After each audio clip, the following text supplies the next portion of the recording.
Bienvenue dans cette nouvelle vidéo et merci à tous ceux qui mettent des commentaires sous les précédentes vidéos parce que ça me permet aussi de comprendre si vous avez été impacté par la vidéo ou pas, et donc je vous invite à faire la même chose avec cette vidéo. Donc l'objectif de mes vidéos, c'est de partager des concepts qui vont vous permettre d'agir sur votre changement, d'agir sur votre évolution personnelle. L'idée aussi, c'est de mettre en place une structure qui vous permet de comprendre comment nous fonctionnons, comment fonctionne le cerveau et comment fonctionne le comportement humain, puisqu'il y a énormément d'études désormais qui permettent d'avoir des pistes de réflexion sur nos comportements, notamment les dernières vidéos que j'ai faites sur l'empathie et l'écart d'empathie. Alors évidemment, par rapport aux commentaires que j'ai eu sous cette vidéo de l'écart d'empathie, c'est un mécanisme inconscient, l'écart d'empathie. C'est pour ça que ce qui est intéressant, c'est de bien comprendre comment fonctionne l'empathie, de comprendre que l'écart d'empathie existe, puisque c'est le seul moyen de pouvoir ensuite sortir du mécanisme inconscient.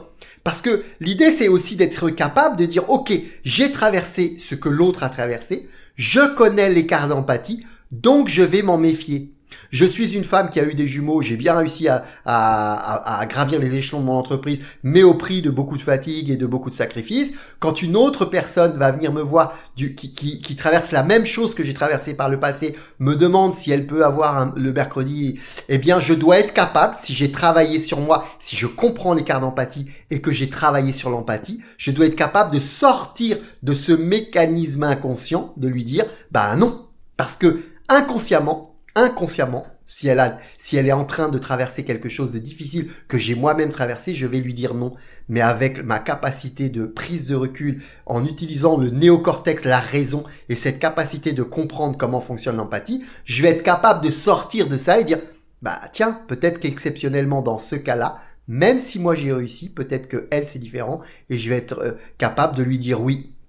Et ça rejoint ce que je vais vous partager maintenant aujourd'hui. Je vais vous partager un modèle mental, une sorte de triangulation du changement. J'aime bien les triangulaires du changement. Il y a beaucoup de choses qui fonctionnent par trois dans la vie. Au nom du Père, du Fils et du Saint-Esprit, droite, gauche, milieu, noir, blanc, gris. Il y a énormément de choses qui fonctionnent par trois. Et moi, j'aime bien ce système de la triangulation du changement. Et là, je vais vous en partager une. Je vais vous partager le PEC. Principe, exception, contexte. Le principe, c'est que mon mécanisme inconscient d'écart d'empathie fait que je vais refuser. C'est le principe. Mais exceptionnellement, par rapport au contexte qui fait que j'ai des connaissances dans l'écart d'empathie, j'ai une capacité de prise de recul et de compréhension et de souplesse, je vais dire oui parce que le contexte est différent. Ce n'est pas la même personne. Peut-être qu'elle souffre plus que moi. Peut-être qu'elle est moins résistante que moi. Peut-être qu'elle a une moins bonne résistance à la souffrance que moi. Et donc, je dois entendre ça et je dois lui dire oui. Voyez, principe, exception, contexte. Et ça, on l'a dans plein d'éléments. Ça vous permet de mieux gérer les conflits, de mieux résoudre des problèmes et de faire face à des situations un petit peu nouvelles que vous n'avez pas l'habitude de rencontrer. C'est très efficace, cette logique-là. Donc, je vais vous l'expliquer assez rapidement. Les principes, c'est très simplement toutes nos valeurs. Ça dépend de nos valeurs. Par principe, nous avons un système qui fait que nous faisons tout le temps la même chose parce que c'est nos principes. Le principe des grands-parents qui veulent que leurs petits-enfants leur disent bonjour parce que par principe, on respecte les grands-parents et on doit leur dire bonjour. C'est le principe. Le principe d'arriver toujours à l'heure quand tu es un adolescent et que tu vas au collège ou au lycée. C'est des principes très ancrés en nous et qui sont dépendants de nos croyances. Tu vas avoir un surveillant qui va être extrêmement à cheval sur le principe de la ponctualité et puis tu vas avoir un autre surveillant qui va être beaucoup moins à cheval sur le principe de la ponctualité et qui va être beaucoup plus souple que son collègue. Ça dépend de ses croyances, des injonctions de son enfance. Est-ce qu'il avait des parents qui étaient beaucoup à cheval sur le fait d'arriver à l'heure, etc. Et donc, ça va créer des croyances en lui qui font que ensuite, ça va devenir un principe qui correspond à des valeurs dans sa vie. Et des principes, on en a plein. Notre principe, c'est de se lever le matin à 7h30, d'aller se laver les dents, de pas prendre de petit déjeuner, de rentrer suffisamment tôt pour pouvoir dîner avec les enfants. Il y en a énormément des principes et il faut être capable de bien comprendre quels sont tes principes. Et ça, c'est le premier travail à faire. Quels sont tes principes, quelles sont tes valeurs? Tu prends une feuille et tu dis bam bam bam, t'écris tout, t'écris tous tes principes, toutes tes valeurs. Parce que si tu ne connais pas tes principes, tu es absolument incapable d'en sortir par l'exception en fonction du contexte, puisque tu ne connais pas toi-même quels sont tes principes, tu n'as pas travaillé dessus. Donc le premier vrai travail à faire, c'est de dire ok, mes principes sur lesquels je ne dérogerai pas, c'est ça. Je suis en couple avec une femme, je me marie. mon principe numéro un, c'est la fidélité. Et je n'accepterai pas que l'autre soit infidèle. Et ça, c'est un principe extrêmement clair pour moi. Je n'en dérogerai pas. Le contexte, c'est quoi? L'exception, c'est quoi? Le contexte, c'est ma femme traverse une période un petit peu difficile, elle était à une soirée, finalement elle avait bu un peu d'alcool, elle n'était pas dans son état normal. À côté de ça, on était dans une situation où effectivement ça fait 15 ans qu'on est mariés, donc le couple était un petit peu en perte de vitesse, et elle m'a trompé lors de cette soirée. Exceptionnellement, par rapport au contexte, est-ce que je lui pardonne ou pas? Eh oui. Est-ce que je lui pardonne? Est-ce que je dis ok, voilà, ok, il n'y a pas de problème, mais attention, tu recommenceras plus. Principe, exception, contexte. Donc, là, j'ai donné un cas volontairement extrême parce que c'est un cas qui va toucher énormément nos émotions et c'est extrêmement difficile de sortir de ces principes. C'est très facile de dire dans une vidéo là, oui, tu comprends, tu dois être capable de sortir de ton principe pour aller dans une exception parce que le contexte est particulier. Mais une fois que tu es dans la vraie vie, dans la réalité, c'est beaucoup plus compliqué parce que les émotions et les mécanismes inconscients sont à la manœuvre. Et à partir du moment où ils sont à la manœuvre, eh ben c'est très difficile d'en sortir. Mais l'intelligence, c'est cette capacité à être capable de gérer le PEC, principe, exception, contexte. Cette technique-là vous aide aussi à prendre de meilleures décisions. Donc je vais reprendre l'exemple que j'avais utilisé à propos de ma fille de 7-8 ans qui ne veut pas dire bonjour à ses grands-parents parce qu'elle est en train de regarder la tablette, elle est forcée à le faire, ça finit en conflit, des pleurs, des gens pas contents et de l'énervement. Principe, c'est tu dois dire bonjour à tes grands-parents parce que tu les respectes et tu es bien élevé. Contexte, je suis en train de faire ma tablette que je fais qu'1 heure par jour et donc c'est exceptionnel. Et donc là, on me frustre de le faire parce qu'on me demande de m'arrêter et d'aller dire bonjour. Et donc exceptionnellement, moi en tant qu'adulte avec un cerveau supérieur au cerveau d'une enfant de 7 ans, parce que j'ai travaillé cet aspect-là de prise de recul, je veux dire exceptionnellement, on va pas rester sur le principe du bonjour aux grands-parents, on va le mettre entre parenthèses, on va le décaler dans le temps, et une fois qu'elle aura fini sa tablette, on reviendra dans le principe. Extrêmement important de comprendre ça, ce sont des techniques hyper efficaces, c'est ce que j'appelle les gestes techniques du changement. Posez-vous la question, est-ce que je suis dans le principe? Est-ce que je suis dans l'exception? Est-ce que le contexte justifie l'exception? Et c'est là qu'est la difficulté, la capacité à distinguer si le contexte est suffisamment important pour justifier une exception. Je vous donne un autre exemple. Mon fils 17 ans qui part au lycée un petit peu en retard, il était en train de réviser un cours et donc il n'a pas vu l'heure, il est parti un peu en retard. Il arrive au lycée à 14h pile, les grilles se ferment à 14h pile et donc il arrive devant la grille à 14h pile et le surveillant est en train de fermer la grille. Le principe, c'est je suis le surveillant, je ferme la grille à 14h. Le contexte, c'est j'ai un adolescent qui arrive tout essoufflé à 14h pile. Qu'est-ce que je fais? Est-ce que je reste sur mon principe et je lui dis tu t'en vas, t'es en retard, c'est trop tard, il fallait arriver à l'heure? Ou est-ce que je lui dis écoute, il est 14h, vas-y, dépêche-toi, file et je referme la grille derrière toi? Le surveillant, qu'est-ce qu'il a fait? Il a refusé l'entrée à mon gamin. Il a dit tu es en retard, c'est trop tard, alors que le contexte lui suffisait pour prendre une décision qui était une décision empathique vis-à-vis de ce jeune adolescent qui finalement avait fait quand même tout le maximum et les efforts nécessaires pour arriver à 14h pile devant la grille. Et en général, ce qu'on observe, c'est que les personnes qui ont les meilleures relations avec les gens, qui sont beaucoup plus efficaces dans leur résolution de problèmes et qui ont pratiquement pas de conflits, ce sont les personnes qui ont cette capacité-là. Ces personnes qui ont la capacité de sortir très régulièrement des principes, tout en prenant en compte des contextes qui justifient le fait d'aller dans l'exception. C'est ce qui fait qu'on est des êtres humains. L'administration a très mauvaise réputation à cause de cela, parce qu'elle n'est pas capable de sortir des principes. Ce sont des principes extrêmement stricts et quel que soit le contexte, on ne sortira pas du principe pour faire une exception, ce qui fait que le rapport qu'a l'être humain avec l'administration est un rapport extrêmement négatif. Il faut comprendre aussi que plus il y a collectif et moins il y a d'exceptions. Plus il y a de collectif, moins il y a d'exceptions. Plus c'est individuel et plus il y a d'exceptions. Donc c'est important aussi de comprendre que l'idée c'est aussi d'aller vers l'individuel, d'isoler les choses. C'est le cas par exemple pour des parents qui ont eu plusieurs enfants. Et donc, ils ont élevé le premier enfant d'une certaine manière, avec des principes, et puis ils élèvent le deuxième avec d'autres principes, et le troisième, il a encore d'autres principes, et on s'aperçoit que finalement, un enfant n'est pas du tout élevé de la même manière si c'est l'aîné, le deuxième ou le troisième. Et oui, parce que le troisième, peut-être que on va faire beaucoup plus d'exceptions, on va aller beaucoup plus vers des choses de contexte, et on va beaucoup plus sortir de ces principes, parce que c'est peut-être le dernier enfant, et donc on va être un petit peu plus souple, alors qu'avec l'aîné, on n'était peut-être pas aussi expérimenté en tant que parent, donc on faisait aussi pas mal d'erreurs vis-à-vis de ça. Très important de comprendre ça. C'est une technique très efficace pour changer à partir du moment où tu commences à aller plus loin. C'est-à-dire que tu vas mettre en place des contextes, tu vas créer des contextes qui vont te sortir des principes. Ça, c'est le premier truc. Et là, ça commence à demander déjà une bonne expertise. Et puis, il y a aussi quelque chose qui est assez incroyable. C'est que tu vas subir un contexte qui va te sortir obligatoirement de ton principe pour aller dans l'exception et qui va te faire évoluer. Je vais vous donner un exemple. Moi, j'ai eu une période de ma vie où je faisais des crises de panique. J'avais un niveau d'anxiété extrêmement élevé. Je faisais des crises de panique. Je vous évoquerai à nouveau cette expérience lorsqu'on parlera de l'anxiété sur les prochaines vidéos. Mais j'avais cette période-là. Et un jour, je pars au travail en scooter et j'étais sur le périph' parisien. Il y avait plein de voitures. Je roulais entre les fils.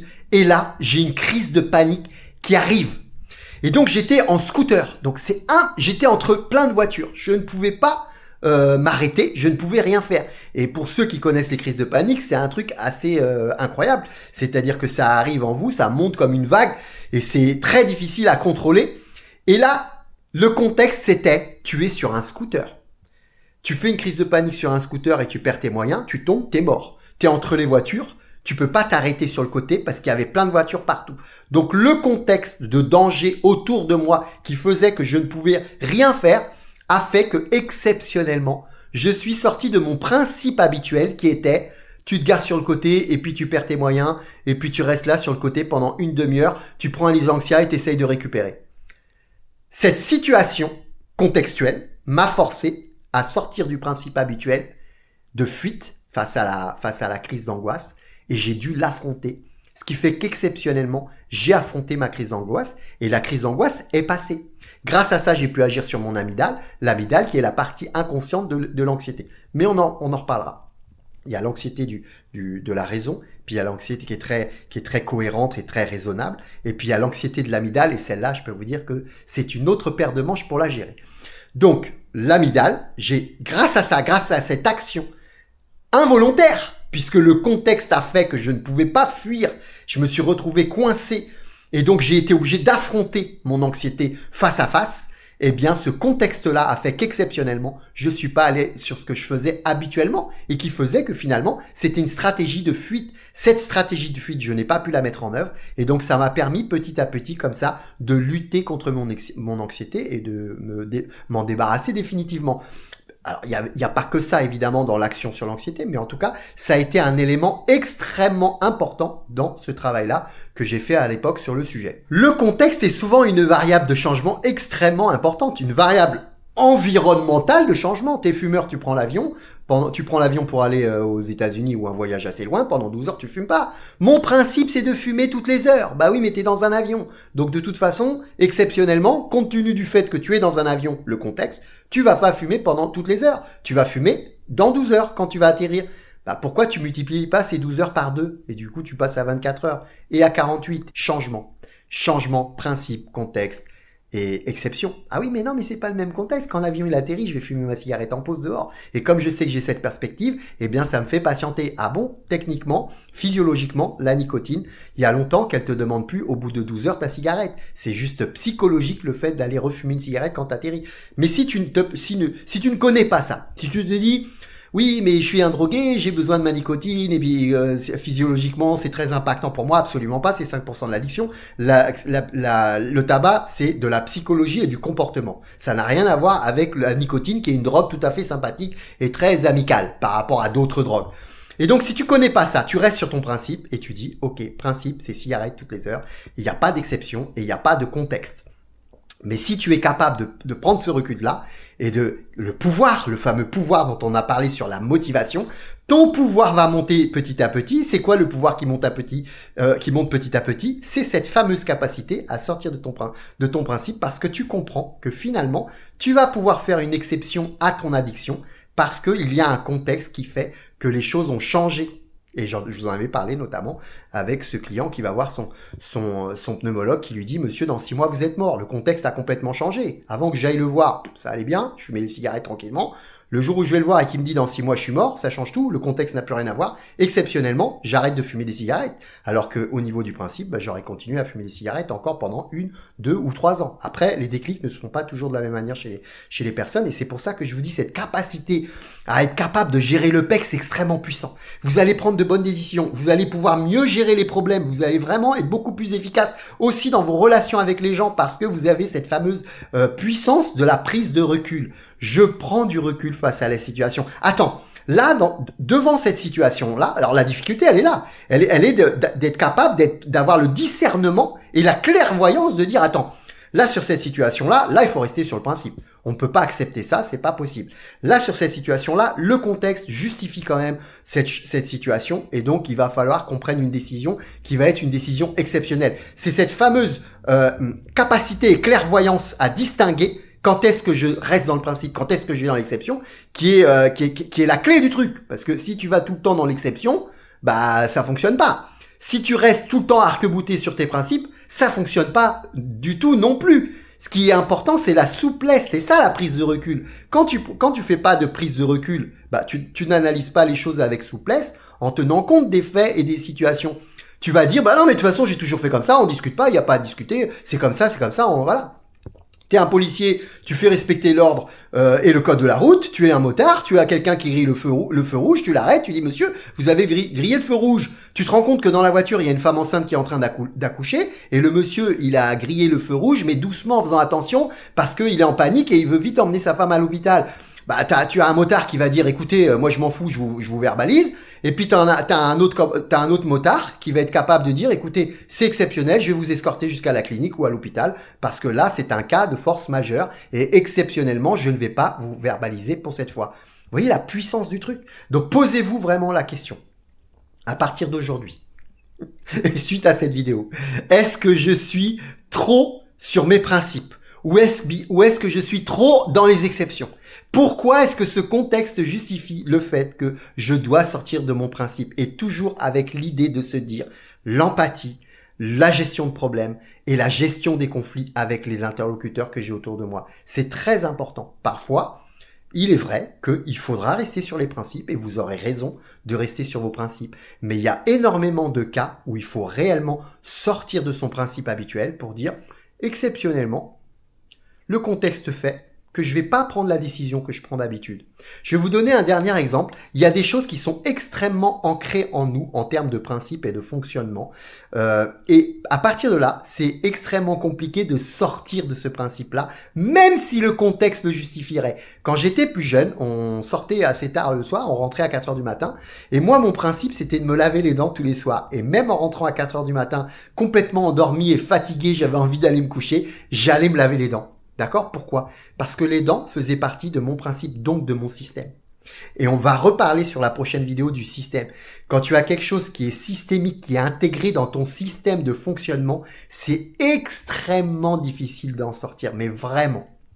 Et donc, je rentrais à 4 heures du matin et j'allais me laver les dents avant d'aller me coucher. Alors que très franchement, c'est bon, il est 4 heures du matin, va te coucher, tu te laveras les dents dans 3-4 heures, c'est pas très grave. C'est pas grave, exceptionnellement, tu vas pas avoir des caries parce que tu te laves pas les dents ce jour-là. Eh bien non, parce que mon système faisait que il fallait absolument que je me lave les dents avant d'aller me coucher. Que je rentre à 8 heures, à 4 heures ou à 6 heures du matin, peu importe.